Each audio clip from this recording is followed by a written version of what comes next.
With over 7.5 billion people in the world, fascinating stories become lost in the timeline of generations.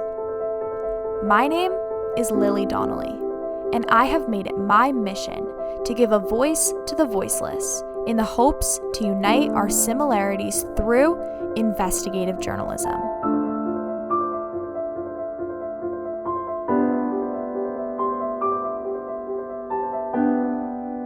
Let's start small. I would like to preface today's episode with a trigger warning because we do discuss mental health, depression, and suicide, so please be aware of that as we continue on with the episode. Thank you so much for listening.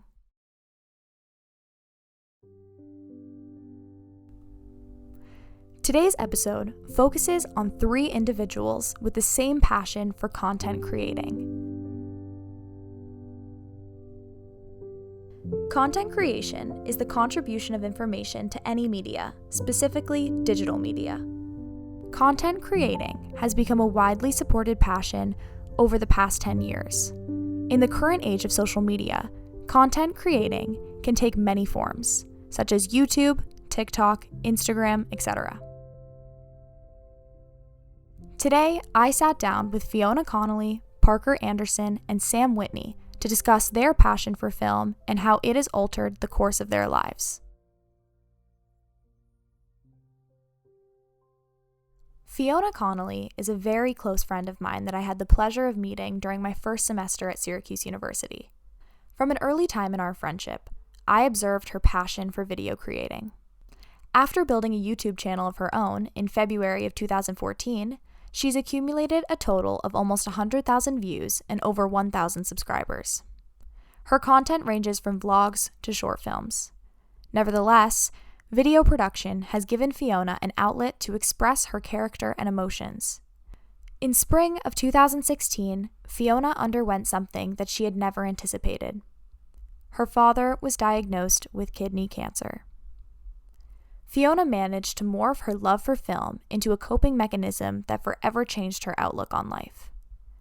I sat down with Fiona on November 10th to discuss her passion for film and how she uses her creative outlet to educate others. Hi, I'm Fiona Connolly. I'm a 19-year-old girl from Massachusetts. I'm a video creator and I do YouTube. I started making them when I was around 12, and currently I'm in college studying film. So how did you first get into film? So honestly, photo booth. We all, as kids got our first desktop Mac, and me and my brother would just make music videos on photo booth, on the Mac that came with it. And then Video Star came out. I was obsessed with making music videos. I've never not done videos, but they were stupid back then. And then I just started I've always watched YouTube, and I made my channel when I was around 12 years old, and I would make stupid videos too. But I've just always been into it, always been creating. And I used to like to write a lot. So when I actually started to take YouTube seriously is when I would make videos to my writing. So I would write and then put videos behind it and call that a video. And they were kind of like shorts, but in my own style. How have you used YouTube as an expressive outlet? For everything. I kind of feel like YouTube is my therapy. I have a bunch of videos of me just talking about problems in my life. Recently, when quarantine started and school ended and I was going through a horrible breakup, I just sat and talked to the camera and told my feelings.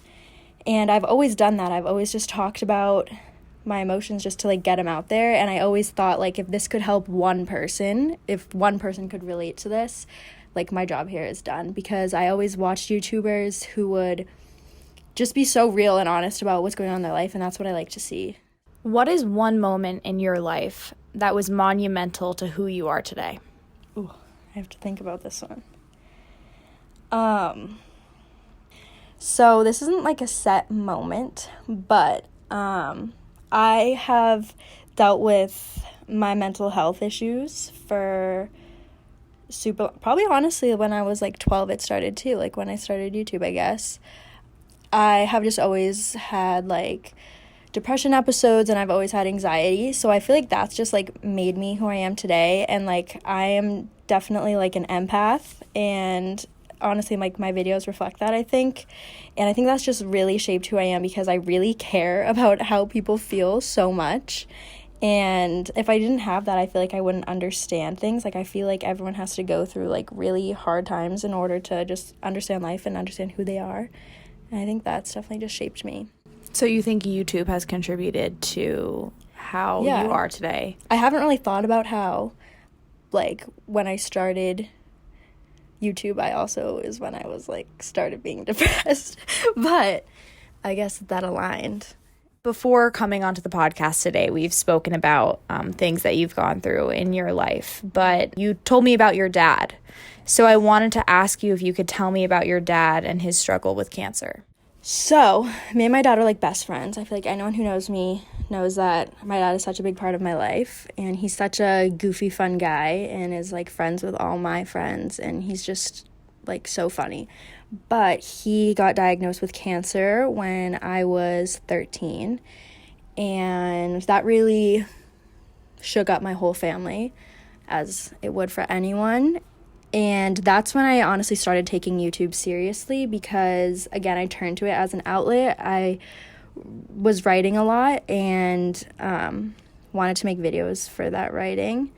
And then those videos started getting a lot more attraction than any of my other videos because I think they actually meant something and had some substance behind them.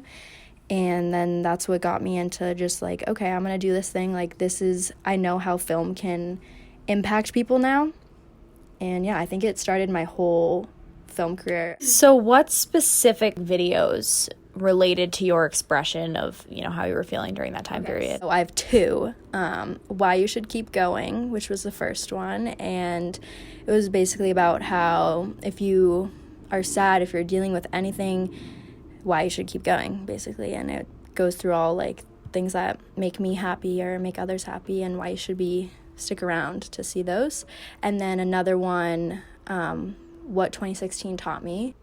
So what 2016 taught me was just, as the title says, just everything I learned throughout that year, because I think that was definitely like a turning point in my life. I've like dealt with real things now, and it drove me to want to take videos seriously. It drove me to understand what's important in life. So yeah, those two videos.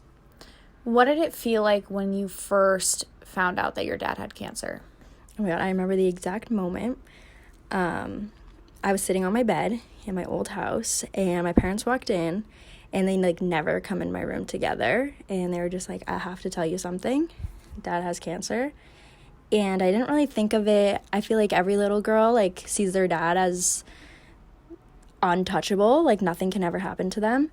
And I definitely felt that way towards my dad. So I like didn't understand it at first. I was like, oh, he's going to be fine. Nothing's going to happen. But then honestly, a few days after that, he had to go in the hospital and start getting treatment and start getting ready for surgery. He had a surgery like I think a few weeks after that. So I think they told me pretty like after they found out a little bit because they didn't want to scare me. But it was all just really quick, and I didn't really understand it until I like saw him in the hospital.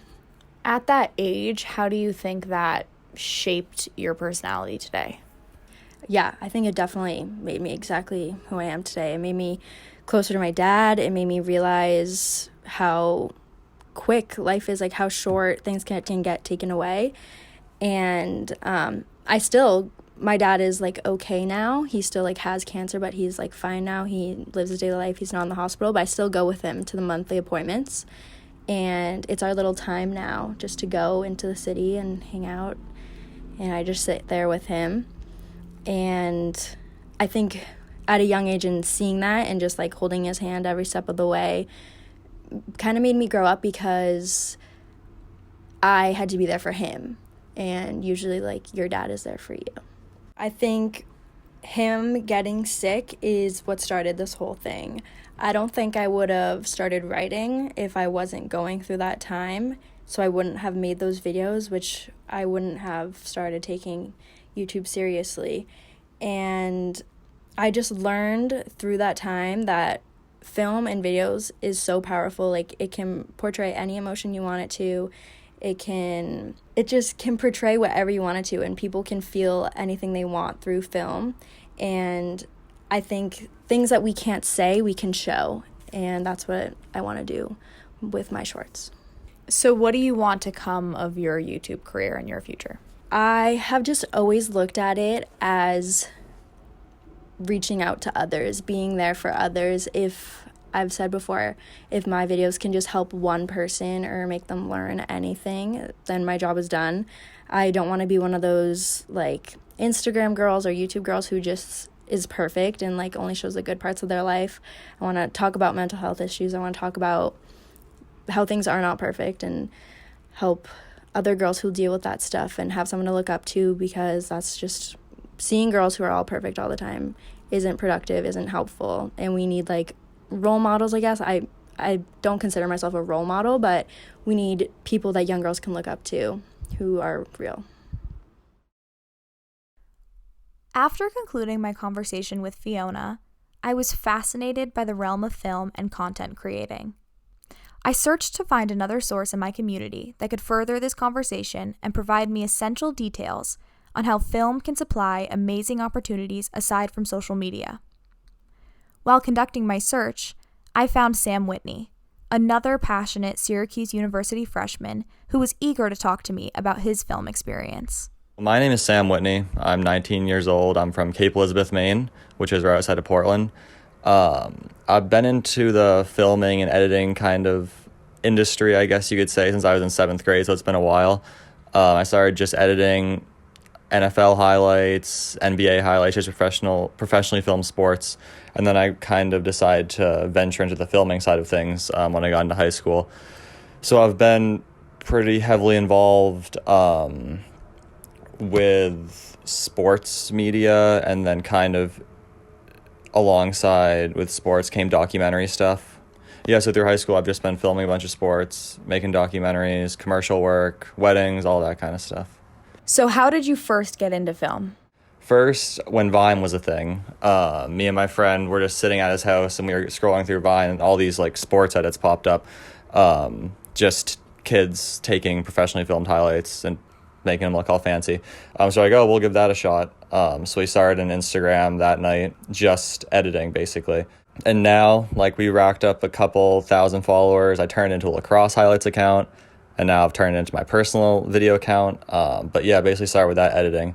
And then from there, I just kind of didn't lose interest in editing. Editing's still my favorite thing to do, but I wanted to kind of film my own stuff. And as I got older, I gained access to higher level sports and just more like stories to be told and that kind of thing. How have you used film as an expressive outlet? Yeah, so I guess my biggest passion like that I've found just throughout my whole entire life has been film, without a doubt. I used to be super into sports, played sports all through high school, but kind of slowly faded into the media side of things. And it's just like what I love to do. It's that simple. Like, I just love being behind a camera. I never want to be in front of a camera, but I mean, there's nothing I'd rather do than film and edit stuff, I guess, to keep it simple. What is one monumental moment that you think has shaped you to who you are today? So my sophomore year of high school, we have a D3 college about an hour north of me, and they were playing a lacrosse game against Tufts University. So I left my lacrosse practice early, drove up there, filmed it, made a little video, sent it to both the coaches. But when I was at the game, I met a bunch of guys on the film crew for Tufts University, which does like a very serious media for their lacrosse. And when I sent to their coach sent to the video guys, and then they emailed me, asked if I wanted to come help them through the rest of their season. And that was definitely like the biggest changing point, because from that point on, I was with them the next 2 seasons, filming every weekend, traveling with them. Their creative director, Drew Innes, is without a doubt like my biggest mentor. He's brought me on shoots in Brooklyn, a bunch of documentary work. Like, he's been easily my biggest mentor throughout this all. And I would not be where I was if it wasn't for that game I went up and decided to film, and kind of opened up a lot of doors. So did you decide to come to Syracuse University because of film, or was it a different reason? It was mainly film. Yeah, I was super attracted to the film. I'm a film student, and the visual and performing arts. So that's a very, very strong program, as well as I was really interested in the big D1 sports to see if I really did enjoy sports media as much as I thought I would. And so far when I'm here, I mean, I've been super lucky to work with the football team. I reached out to one of the guys this summer, a graphic designer, and then they got me already editing over the summer. And then when I got here, I've been filming a bunch of games. I was lucky enough to go to Clemson with them. How was that experience?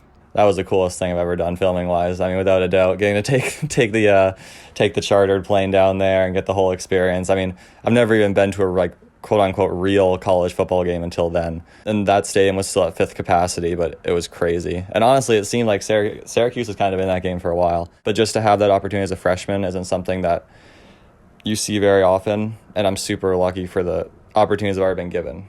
So specifically when you were at Clemson, what were you doing on the field? For the majority of the season, except for this last game, I've been the editor. So how it works is there's 3 guys shooting. They're the 3 adults who work like their full-time job.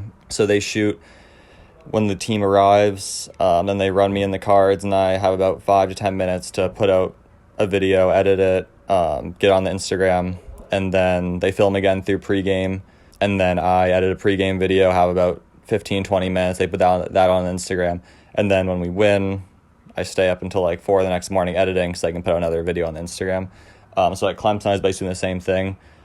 They let me shoot pregame and a little bit of the fourth quarter, which was really cool. But then last weekend when we played BC, I got to shoot the whole game. And then when we go to Louisville next week, I also get to shoot, which will be a nice change of pace. Where would you be without film? I'd like to say I'd be an architect. When I was, I guess, in elementary school, I was super into drawing cars specifically with my 4th grade teacher. But I always had an interest in architecture, and I really did think that's what I was going to do. But then when I got into 7th and 8th grade, I didn't touch on this earlier, but in 7th grade, I actually started with music. Like, we got our iPads from the school, and me and my friend, the same guy I started the video account with, Ryan McKean, we'd basically take 2 songs and like mix them up and make them put them on SoundCloud, that kind of thing. That ended very quickly. But before that, I really thought I wanted to be an architect. I mean, I still think that's interesting, but now that I'm in school, like in a film school, which is a completely different learning experience than most people around me, like I can't imagine having quote unquote normal school and going to like a chemistry or a calculus class. That's just not for me. But yeah, I don't know where I would be. I don't know, honestly. After seeing people around me do like real school, I think it'd be an adjustment without a doubt. Do you think music impacted your editing skills and your passion for video? Yeah, without a doubt. Music, if I'm doing like not a long-term video, but a video that I'm going to put some serious time into, like 10, 12 hours, I'll spend probably 4 or 5 hours before that just finding a song. So music choice is definitely has the biggest impact on my editing, and takes almost the longest just picking out a song, which it would seem so simple, but. If you could talk to your previous self, specifically pre-film Sam, what would you say to yourself? If I could talk to myself, I would definitely tell myself to just keep asking. I've learned as I've gone on through high school that you can't be afraid to hear no. Like I send constant emails, constantly DMing people on Twitter and Instagram, just asking this, asking that. Can I work for you? Do you need videos done? And I mean, the worst thing that can happen is they say no. And there's like no shame in that. And I've even learned here at Syracuse that you just have to ask to do stuff. Like I wanted to film the fourth quarter of the game. Like, can I just film? I wanted to go to Louisville. I was like, can I go to Louisville? And he was like, well, and then 2 days later I was like, can I go to Louisville? And he was like, okay. And then next thing you know, so I just tell myself to reach out and start reaching out sooner than I ever did. So what's next in regards to film? Hopefully, the end goal for me is documentary and commercial work, I think. I need to spend some more time in the sports media world to see if that's actually what I want to do after college. But my goal since I've been in high school has been documentary and commercial work. I'm not super interested in narrative stuff like script. That isn't really for me. But there's a company in Los Angeles that's been a dream to work for them. That would be really cool. But yeah, I think I want to get into the documentary, more of the documentary role where I can put like a year or two into a project when I'm not busy with school and I can put my full energy into something. Sam's experience with Syracuse University's football team allowed him to expand his passion for film to great horizons, even South Carolina. Similarly, Parker Anderson has been working with the women's basketball team at Syracuse and provided me valuable knowledge on how film has acted as a coping mechanism for his mentor's passing. Yeah, so my name is Parker Anderson. I'm a filmmaker. I live in Denver, Colorado when I'm not attending Syracuse University. I have been filmmaking for a little bit over a year and a half. Here at Syracuse, I am a video intern for the athletics department, where I have been specializing lately in the women's basketball team.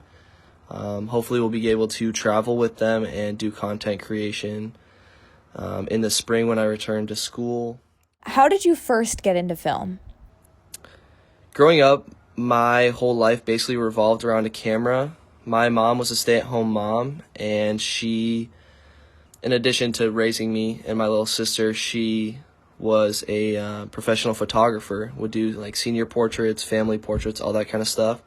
So being around her and the camera growing up, I was always her like test subject. Me and my little sister, we would do photo shoots all the time so she could practice.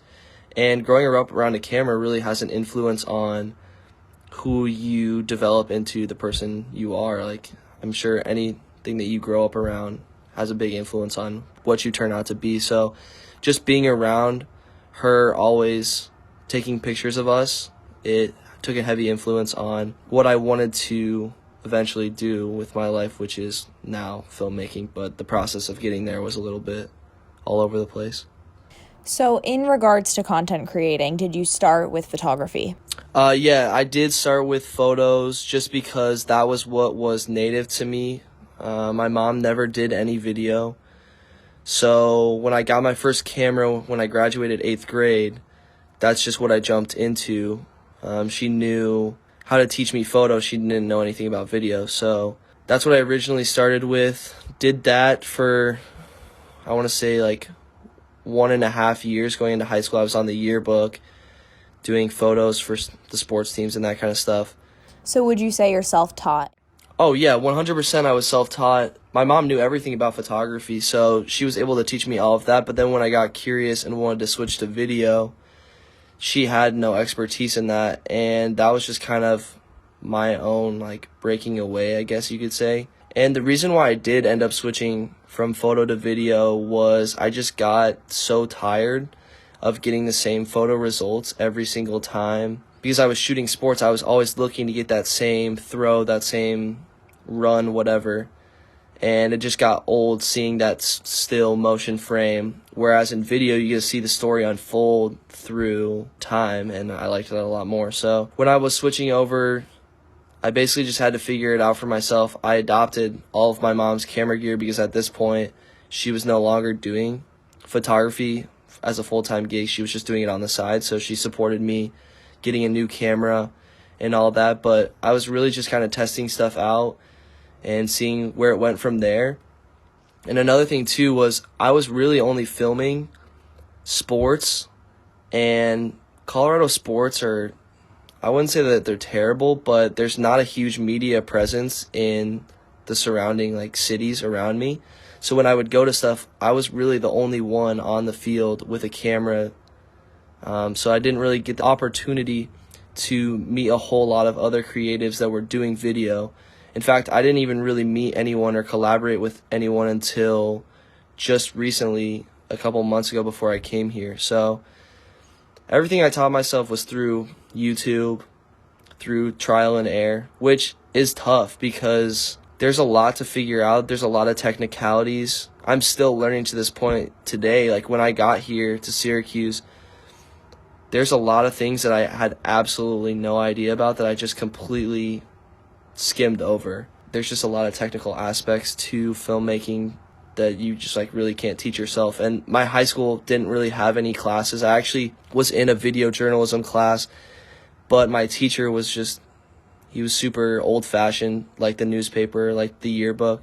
So he didn't have any idea what was going on in the digital space.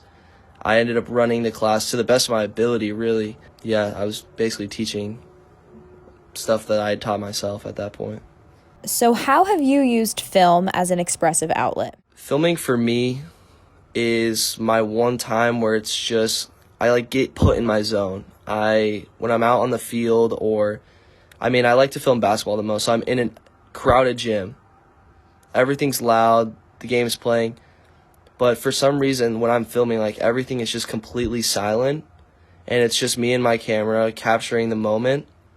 And I don't know how to explain it. There's just something really special about that.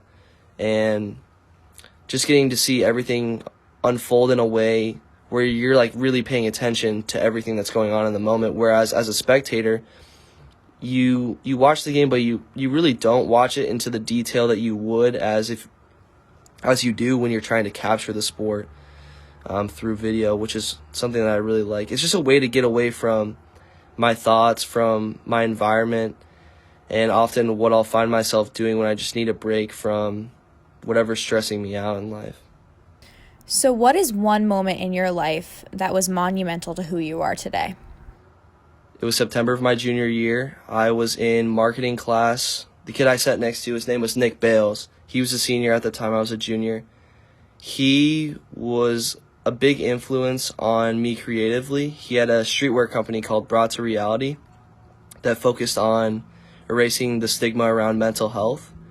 And he was one that suffered from mental health, so he created this streetwear brand to kind of give himself, like you said, a creative escape to his problems and his issues.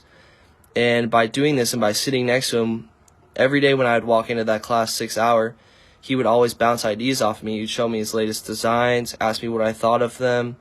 And this was at a time for me creatively where I was in a good block. Like, I didn't create anything really for about a year, I would say. I put down the camera.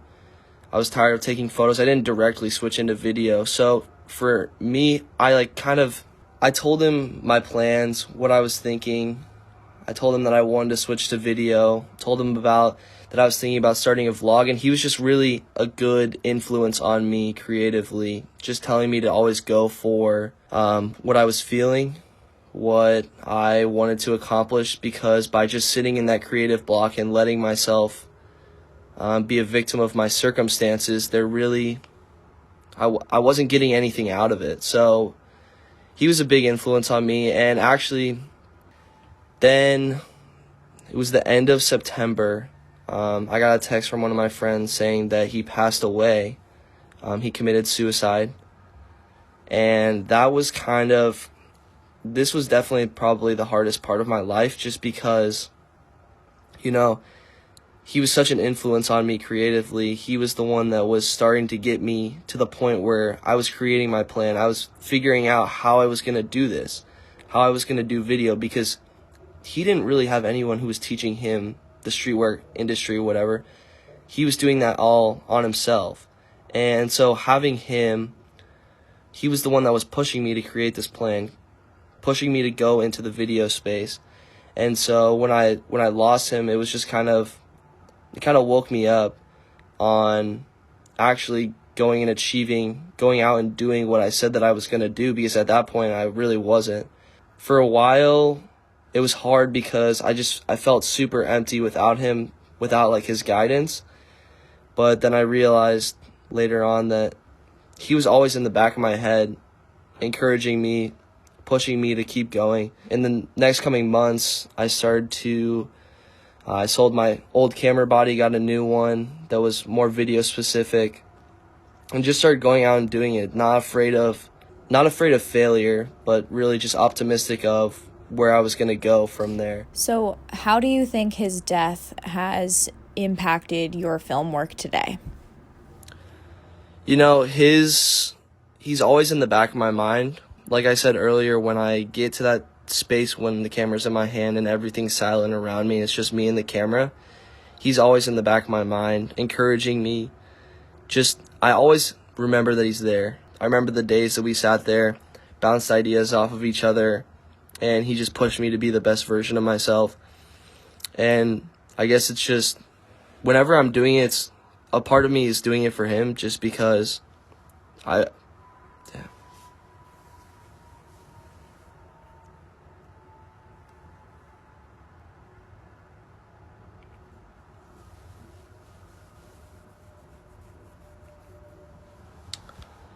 whenever I'm in that space and everything is completely silent around me, it's just me and my camera, he's always in the back of my head. I can just visualize those conversations that we once had about bouncing ideas off each other, creating things.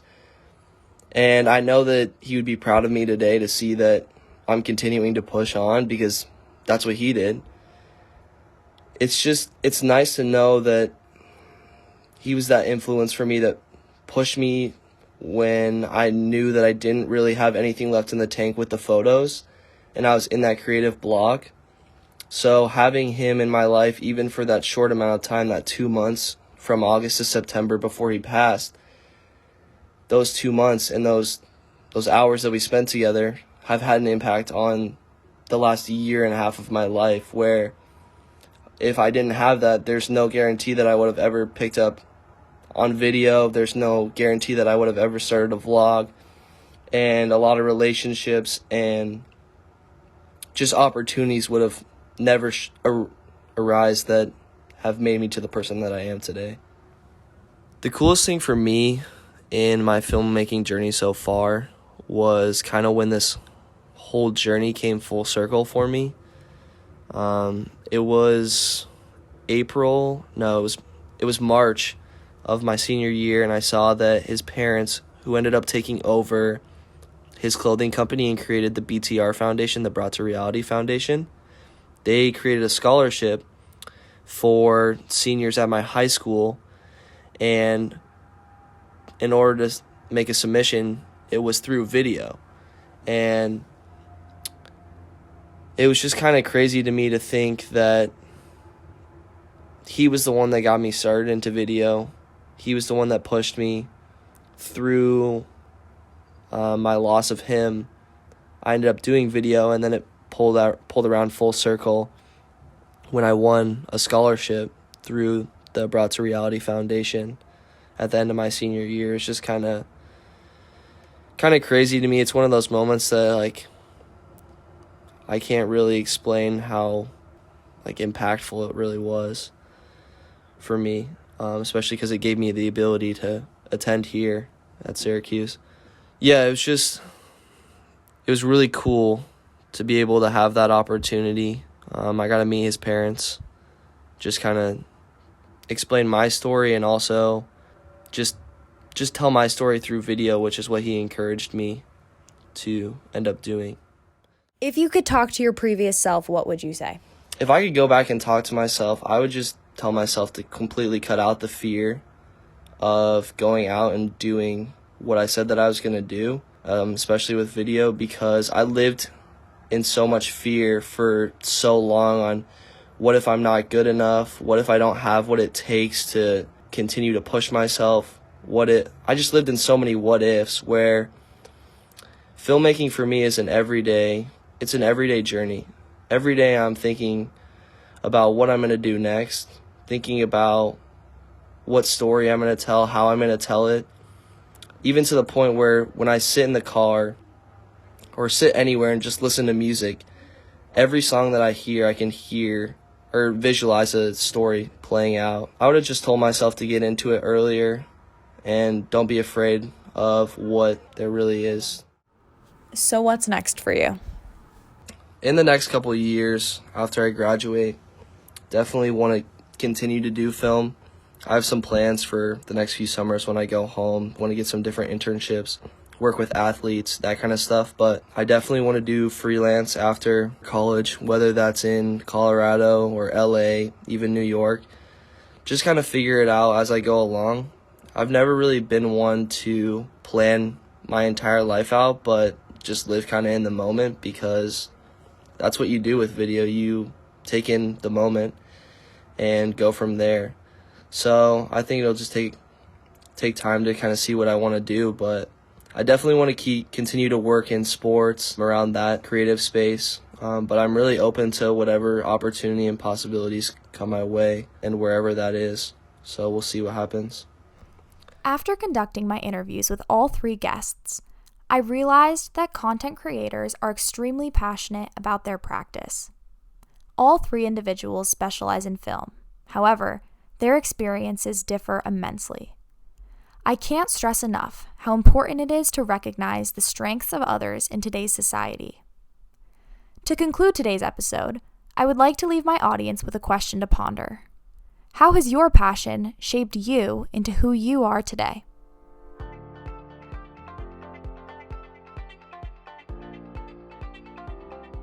I would like to thank Fiona, Sam, and Parker for contributing to today's episode.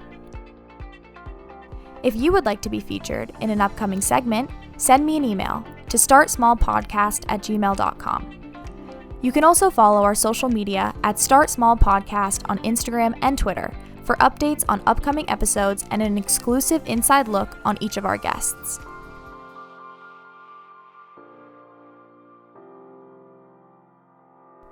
See you next week.